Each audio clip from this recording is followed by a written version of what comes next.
I honestly don't know where to start. My head is on Mars right now. What the hell did I just watch, bro? What the hell did I just witness?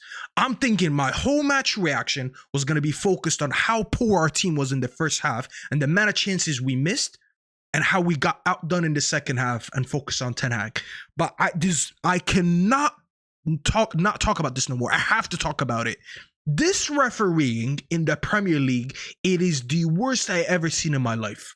The fact that we have VAR and I still see decisions like this is absolutely mind-blowing. There is no way West Ham got a penalty today for that. That referee, oh my days. David Coote. If I ever see David Coote in real life, bro, if I see you in person, we're throwing hands. I'm going to be real with you. There is no way, honestly, that VAR decision is probably the worst I've ever seen in the Premier League. It has to be. It has to be the worst decision I've ever seen. That not only did Michael Oliver call the referee after like 2 minutes after that incident to go check the screen, that David Cooch, as I like to call him, because he's an absolute pussy of a referee. Watch that clip on loop. It was on repeat for about 2-3 minutes. The same exact clip, no different angles, no nothing. He kept watching it again and again and again and again and again for about 2 to 3 minutes. It's like the longest. I didn't understand why it took so long. And then with the most unconvincing, unconfident, zero chest face I've ever seen in my life, he goes, VR screen penalty. And you know he didn't want to give that. He just wasn't unsure. And I've been told that VR is here for clear and obvious mistakes only. If it took you 2 or 3 minutes to watch the same clip, then it's not clear, is it? Because it shouldn't take you that long to make a decision. You shouldn't be watching the same clip. It's the same angle. It's not like he's watching different angles. He's watching the same angle for about 2 to 3 minutes. 2 whole minutes to watch the same clip. And then you come up with a decision. You're like, you know what? I watched the same clip so long, and I'm going to change the on-field decision. What is clear and obvious about that? What are we even doing as a league anymore? This league, what is the point of playing football when at the end of the day, one decision, no matter how good or you bad are on the pitch that day, one decision could change your whole fortunes. That should have never been a penalty. The fact that he even touched his hand, by the way, as well, when that tackle was being made, that's not even a tackle, because like I don't even look at De Ligt and say that he was going for Ings. If anything, Ings bumps into him. He just runs into him. He charged into him. He didn't do nothing. That is the worst fucking decision I've ever seen in my life. And the fact that I spent the first 3 minutes of the video talking about the refereeing, not talking about the performance and the chances missed, shows you how pissed off I am. Because I'm watching Howard Webb 2 weeks ago on the overlap saying that humans make error, and and he wants the fans to be understanding that humans make error at the end of the day. Just don't call it corruption because it upsets them. Well, guess what, Howard Webb? It is corruption. From now on, I'm calling it corruption. I've always been someone who does not talk about refereeing a lot on my channel or on different channels because I know that it's incompetence. I always say, guys, listen, it's not targeted towards one team. We all suffer the same thing. There's no point of talking about it anymore. Guess what? I am talking about it from now on. David Coote, every time this guy referees a game, I will be watching that game. And every mistake he makes, I'll clip up that mistake and I'll tweet it. And I will be promoting hate towards the PGMOL from now on. Anyone who calls the PGMOL corrupt, you're a friend of mine right now. Anyone who calls the VAR shit and all that stuff, you're a friend of mine right now. Every time referees get piled on for bad decisions, you're a friend of mine right now. And I will be doing the same thing. I'll pile on them as well. Every time. I'm calling it corruption from now on. I'm no longer giving him the benefit of the doubt. I'm no longer saying, oh, guys, human error happens. Oh, but you got to see it from this side. No more devil's advocate. No more seeing it from both sides. From now on, I see a mistake. You're corrupt. If I say a referee do something for Man City, I'm going to go and say, you know what? Emirates paid them because he ref the game in the Emirates. That's what I'm doing from now on. That's the energy I'm on from now on. Because I tried to be the rational one. I tried to be the good one. No more. No fucking more, because you have cost us today. Listen, we cost ourselves, and I'll get to that. And anyone who's watching me, who's been a fan of my channel and been a subscriber, knows that I call out the performances before I call out anything. This is the first time I probably go onto a game and talk about the refereeing before I talk about our performance, which I'll get to in a second. Because there is no excuse for you to influence the game the way you did, regardless of how good or bad I am. Because United weren't that amazing today. Neither would West Ham. But you gave him a clear advantage. And you gave him a penalty that should have never had. And that's why I'm going to call it out. Absolute corruption. From now on, the referees, when you make a mistake, I'm calling out your corruption. At all standards. I'm going at all standards and calling it's corruption. I don't care if it's for Arsenal. I don't care if it's for Liverpool. I don't care if it's City. I don't care if it's Spurs. I don't care if it's Chelsea. I don't care if it's United. Hell, I don't even care if it's Ipswich. I don't care about anyone. Every time you make a mistake, I'm calling you out for your corruption because you're corrupt and you're cheats. And you shouldn't be. This referee, David Coote, should not be in a job by the end of the day. And VAR should not, whoever, Michael Oliver was on VAR, and I know he didn't give the decision. He just advised him to check the screen. I'm calling you out as well. You shouldn't be in a job. Someone should get fired today. I don't care who it is. I don't know. I don't care. I don't care for anything other than the fact that I want to know that someone lost their job today. Because you deserve, you do incompetence like this and you influence a game in the most expensive league with the most expensive technology in the world, let alone Europe. And you allow mistakes like that? Nah, someone should lose their job today. This level of incompetence should not be neglected. I don't care anymore, and I'm calling it out. Anyways, let me get to United as well, because I'm not gonna lie, I'm not gonna let him off the hook as well. Garnacho. Stop talking to me about Garnacho no more. I don't care about his celebrations. I don't care about his Ronaldo fanboys. This kid is the most mid player we've had in recent years in terms of hype up. Because honestly, the first 10 minutes, we should probably be up 2-0. 2-0 in the first half. Misses two absolute sitters. One from Bruno, and I forgot who played him the second one, where he went one-on-one. Might have been both of them from Bruno, actually. He probably robbed Bruno of two assists today. If I'm Bruno, I'm fighting him in the locker room.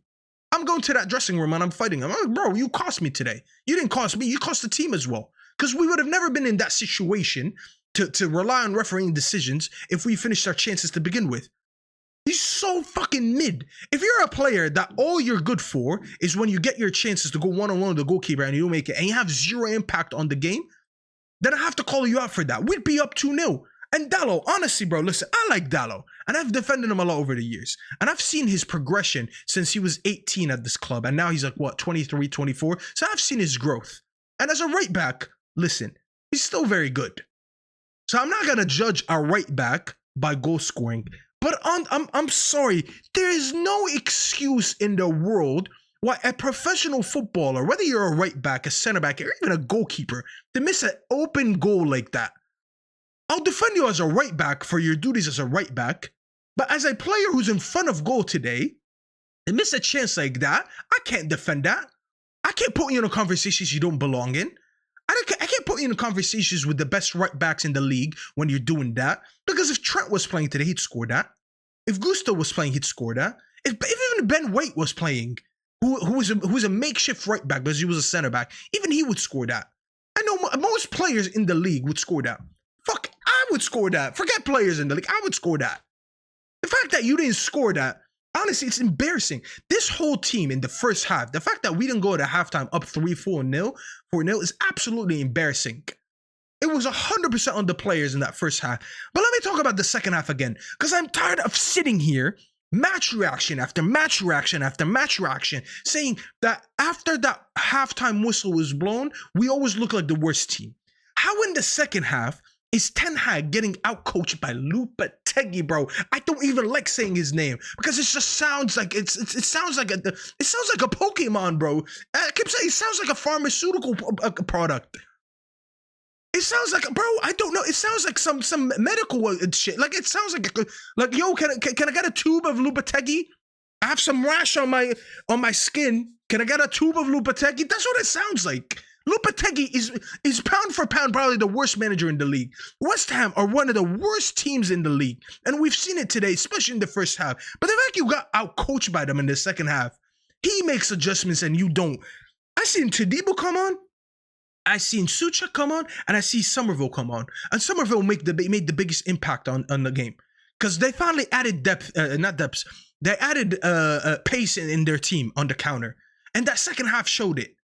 In that second half, he was absolutely cooking us on that left-hand side. And the fact that we made no adjustments, it took us 30 minutes. They scored after 30 minutes. Why did it take 30 minutes for the manager to try to make some adjustments? We got peppered for 30 minutes. Our touches, I saw a stat come out. We had 14 touches in the opposition's box in the first half. And then in the second half, in the first 30 minutes, we only had 4. There was a clear... Bro, it was so clear that we're getting out-tacticked and out-managed by Lopetegui, and this manager did no response. And I know what people are going to say. How can you blame him when the players didn't finish in the first half? Because guess what? Even if we had the lead in the first half, that second half still would have happened. We would have been conceding the same amount of chances, being up 1 or 2-0. And I understand it changes the score of the game. I get that. But every game, whether we're winning, we're losing, or we're drawing, we always look like the worst team in the second half. Only the Brentford game did I come out and say, you know what? Fair enough, Ten Hag. For once, you look better in the second half. I've seen it, bro. We've seen it against Besiktas during the week when we conceded a goal in the first 5 minutes. Why does it always happen to us in the second half? Why can this manager not make adjustments?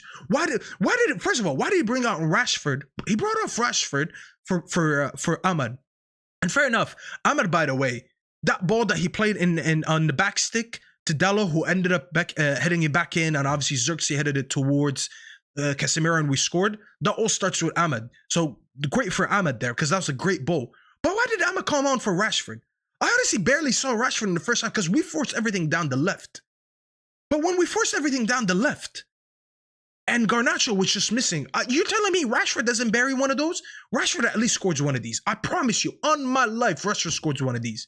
And the fact that he got hooked off at like 50-something minutes, and Garnacho saw 90 minutes, it's an absolute embarrassment. It is embarrassment on the institution of Manchester United Football Club that Garnacho, with the performance he had today, and the chances that he missed, that he sees 90 minutes of football.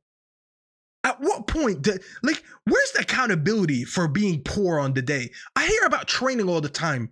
Oh, the manager says, oh, but players trained well, so I got to reward them. How about you reward people for how good they are on the pitch? And you don't reward them when they're shit on the pitch. Garnacho, you think Garnacho, the fact that he saw 90 minutes today after the performance he put is an absolute embarrassment. I've never been so embarrassed or more embarrassed of being a United fan than I am this season. This is the worst. I keep saying every season now, this is the worst season. Hey, we're about to do worse than last season. Look at this. I'm looking at the screen. We're sitting 14th with 11 points. 11 points, bro. We're 11 points. We're a point behind West Ham. 14th. 14th. Ineos, wake up. Change something. This manager is out of his depth. Most of these players don't believe him anymore. The fact that they can't lock in mentally for 90 minutes shows you the lack of game plan. Because we could play one good for one half, and then the second half, we have no clue what's going on. And it just shows you, we'll play good or bad on the day based on, I don't know, everything else other than a plan. It's a blip. We could have a good half, and it's just a blip. Because it shows that in the second half, we can't keep up the same plan. There's no way. You're telling me we can't outplay West Ham in 2 halves of football, in an hour of football, let alone 90 minutes? Nah, bro, this institution is done, bro. It's done. This club is done, bro. Ten Hag, honestly, if you survive this, I honestly don't know what more to say. I didn't even call this the Osaka code because I have no belief in any of us to sack him anymore. But if they actually don't sack, if they don't surprise me and sack him after this, I don't know what to say anymore. We have lost where I believe West Ham are pound for pound the worst team in the league this season so far. I've seen their performances. They're absolutely garbage. And they played us off the park in the second. I didn't see them all season, bar that Ipswich game where they bullied them. I didn't see him outplay anyone and bump him off the park like I did today. If he survives this, I don't know what to tell you. And honestly, if you're a United fan and you're not bothered anymore, I don't blame you, bro. I can't force you to be a part of this anymore. It's up to you. Anyways, like the video, subscribe on the way out, bro. And I don't know. I'll see you guys when I see you.